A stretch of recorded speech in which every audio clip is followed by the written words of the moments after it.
You don't get a warning shot. No, this is past the point of polite concern. This is the part where people who understand how the system works start to feel that quiet, cold panic in their chest.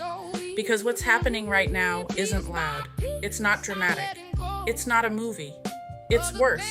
It's slow negligence dressed up as strength. You are watching a government take the most specialized, most trained, most critical people in national security, the ones whose entire job is to see what no one else can see, and you're watching them get shuffled around like they're interchangeable bodies. They're not interchangeable. You don't replace years of pattern recognition, human intelligence networks, signal analysis, behavioral profiling. You don't just pause that and say, hey, go stand over there and look tough for a camera. That's not a reassignment. That's a blindfold. And here's the part that should keep you up at night. Threats don't pause. They don't say, oh, America's busy doing optics right now. Let's circle back later. They accelerate. Because the moment a system weakens, even slightly, pressure fills the gap. That's physics. That's intelligence work. That's reality. And right now, we are creating gaps, big ones. We are taking people off active lanes that track real movement, real chatter, real coordination, and we're redirecting them into roles that make politicians feel powerful instead of making the country safer. That's not just incompetence, that's how you manufacture failure. Because intelligence isn't just about catching something big at the last second.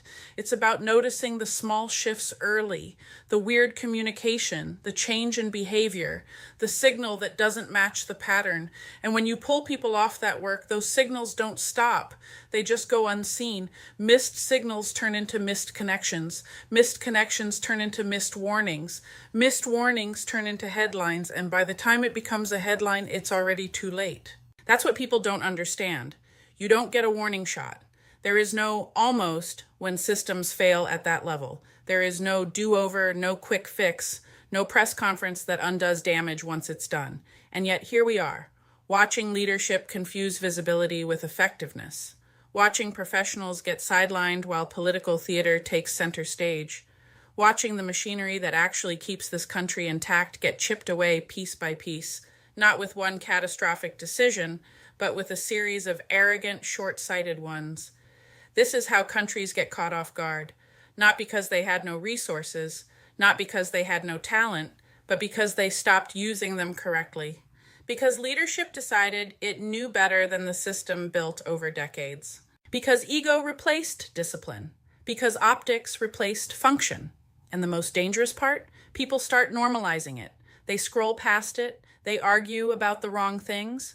They turn it into partisan noise instead of recognizing it for what it is, structural risk. This isn't about left or right anymore. This is about whether the people responsible for protecting the country are being allowed to do their jobs, or being used as props. Because if they're being used as props, then the system is not functioning. And if the system is not functioning, then the protection you think exists doesn't. That's the reality nobody wants to sit with. You can wrap it in flags. You can shout slogans. You can flood the airwaves with tough talk. None of that replaces a functioning security apparatus. None of it. And when something eventually slips, because statistically, strategically, pressure-wise, something always does when gaps are created, the same people who created those gaps will stand in front of cameras and act like it came out of nowhere. It never comes out of nowhere. It comes from moments like this, from decisions like this, from leaders who thought they could bend reality around their image. So no, this isn't alarmism. This is recognition.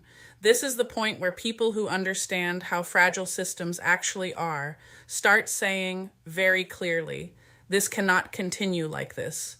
Put professionals back in place. Stop playing games with critical infrastructure. Treat national security like the non-negotiable priority it is, not a backdrop for optics. Because the truth is brutally simple. You don't get a warning shot. You get one chance to have the right people in the right place at the right time. And right now, we're gambling with that.